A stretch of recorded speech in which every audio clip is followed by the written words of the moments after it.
So, otakus. We do many things. We read mangas, we read light novels, we watch anime, we play games. Heck, we play trading card games sometimes, read live, technically it's game, but not exactly the digital kind of games we usually think about when we play games. So, yeah, we otakus, we do a lot of things. But all these things, games, mangas, novels, anime shows, or live adaptations, in the end of the day, they're all medias. Okay, so what's that got to do with what's interesting? It's just media. It's a fact. Why talk about it at this point? So we need to know about what a media is or what the media's purpose is in order to basically critically judge a media. Now, if we're to look on YouTube or other sources on anime reviewers or anime YouTubers, anime streamers whatsoever, and they're reviewing animes, this is the most common type of comments. Too much time skips. The details are vague. Animation is shitty. Seems to be low on budget. Story is inconsistent. And some other things like skipped content, whatever. Okay, but even though this flaws has been pointed out by a lot, and I mean a lot of different reviewers, many different times, why is it still being done? Why is it still there? I mean, obviously, if you know something's wrong, you try to fix it. So why isn't the anime industry trying to fix these things? These things has been pointed out a lot. We all know, they all know too, that it is a flaw in terms of work and opus. But the fact still stands, it's still there. On the other hand, manga, light novel. Why does this even exist? The anime exists. Why would we want those? Why would we read when we can watch? Why would we imagine when it's just there? Why would we see it in black and white or letters when we can see it in fluid motion with colors? Well, here's why. It comes down to details. Okay? Details. How could a manga with its static pictures in black and white no less possibly have more details than an anime with full colors? Everything is animated, meaning we don't even have to imagine the movements. We know for a fact how they move, when they move. And take that comparison, bump it up a notch, light novels. It's literally a body of text. How? Simple. In an anime, they focus on the motion, they focus on the animation, and with that, they lose certain details. In a manga, they do not have to focus on that motion, so in order to relay that sense of movement, that sense of excitement, they put in many little details like direction, little wind, little gust, little sound effects, onomatopoeias.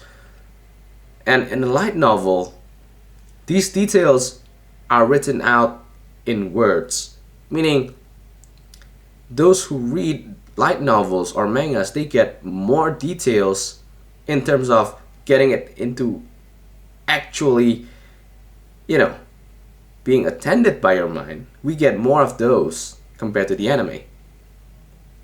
In addition to that, there's also the very purpose of the media itself. So, for the most part, for most works, the first thing to come out is a web novel. And then usually these web novels get licensed and the authors take them down or they just leave it there and it becomes light novels. In which case, if they leave it there, they make some alterations, some big, some small, but it usually changes the story. Like for example, a really popular series, Overlord by Maruyama. There's a web novel. It's still ongoing even now, even though it's been licensed and been turned into light novel. So why would people pay for the light novel where they can read the web novel for free? Here's the thing. You know that really popular hot character in the anime called Albedo? Also in the manga, also in the light novel? Guess what? She doesn't exist in the web novel. Interesting. Alright, so we want the waifu. Alright, we'll take the light novel. So why is the web novel still ongoing? Because as a media, a light novel is a printed media, meaning anyone can buy it. Whereas a web novel is online. While anyone can access it, it's a little bit more restricted. Children can get into bookstores and buy these light novels.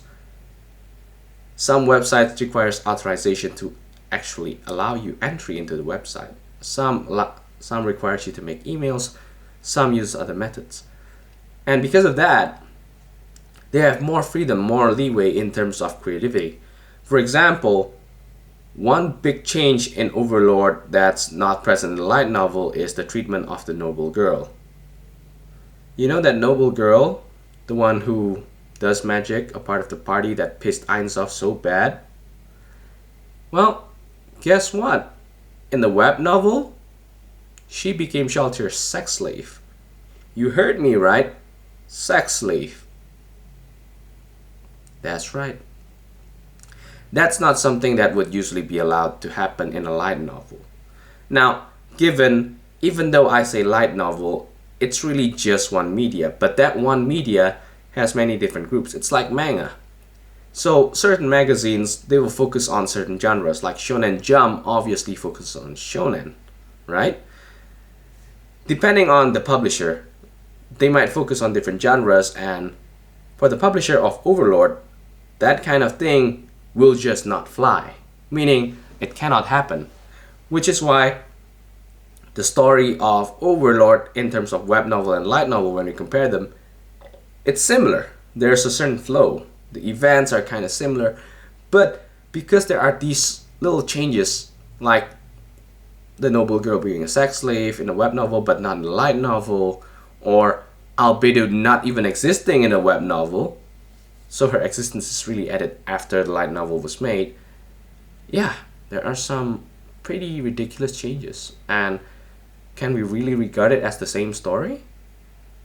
I don't think so. I would actually take the time to read both versions for the heck of it.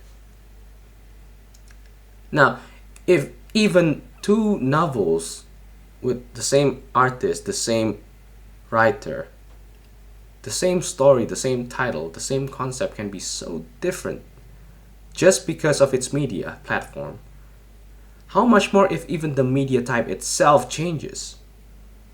Obviously, a manga by a certain publisher is not allowed to display that much gore, and even more so when it's animated.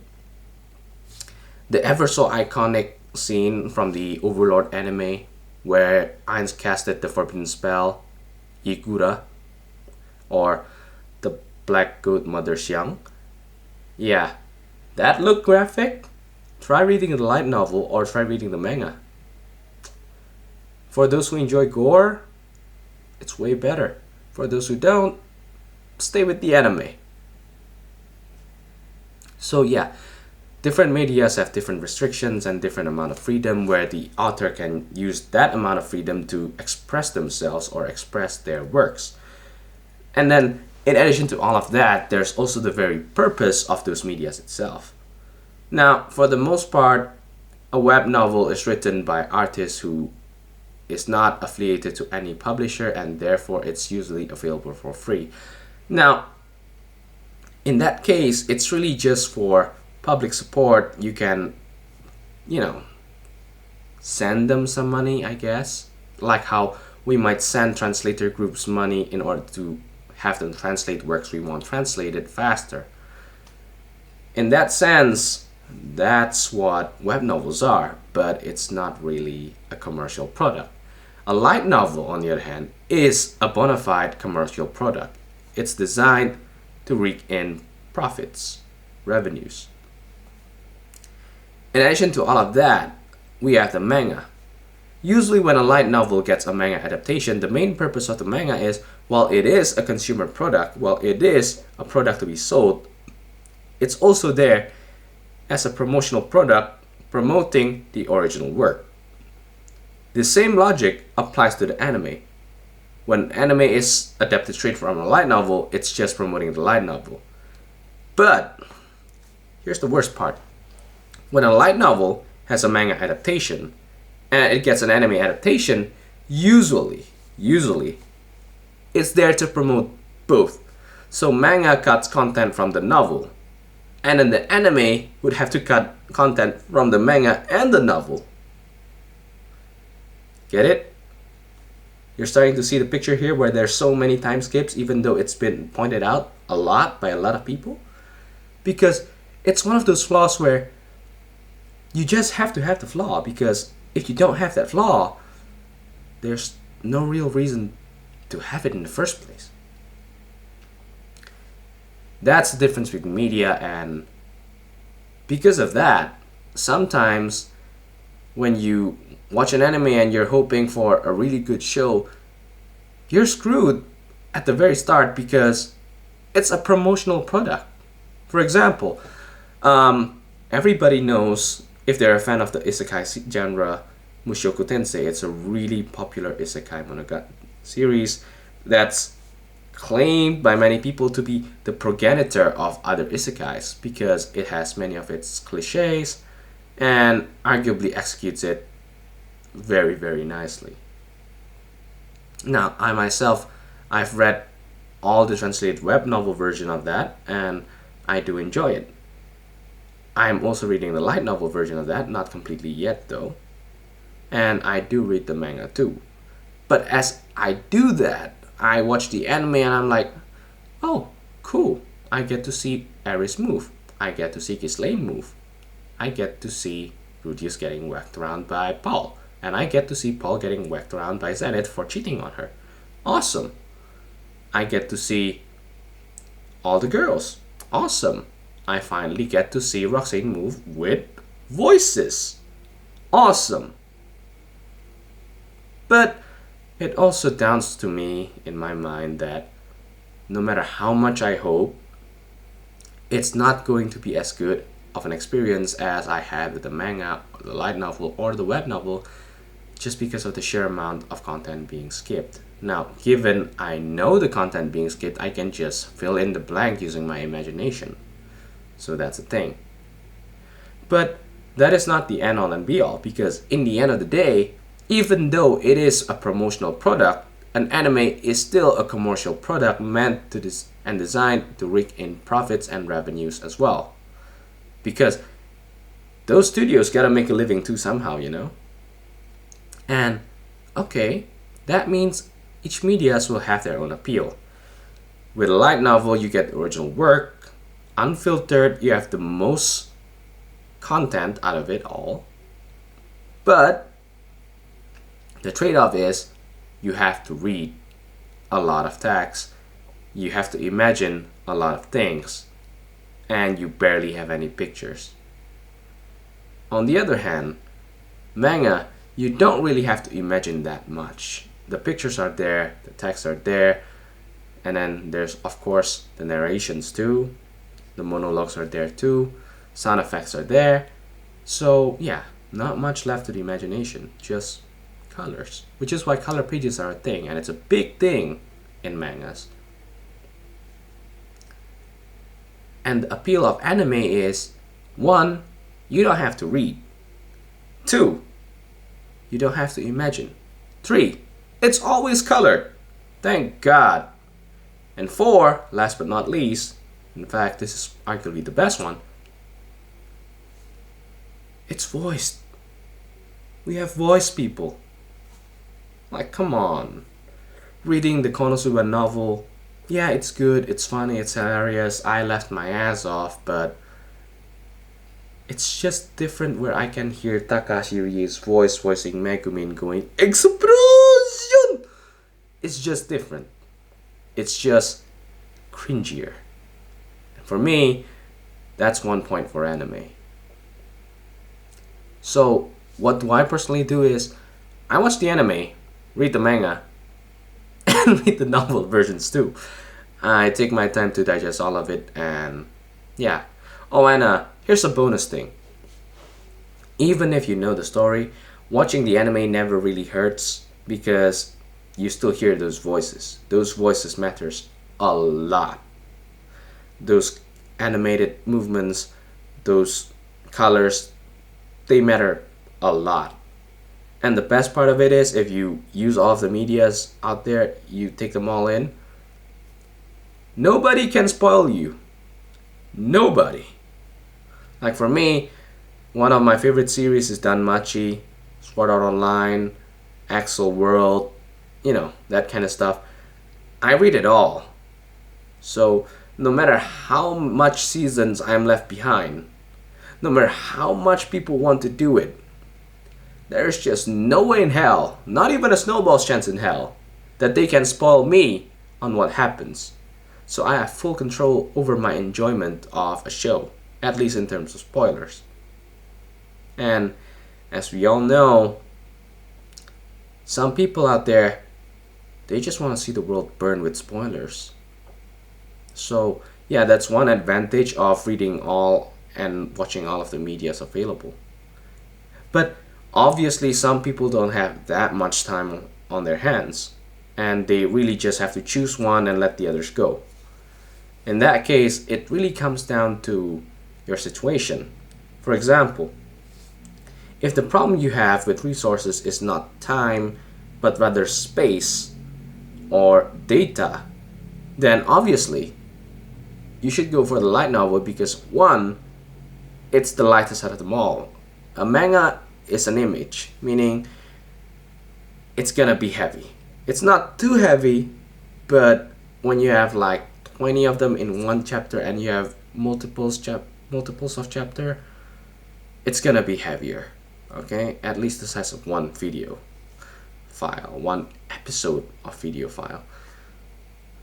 Compared to that, one full volume of a novel is usually what, 2.5 5 tops megabytes.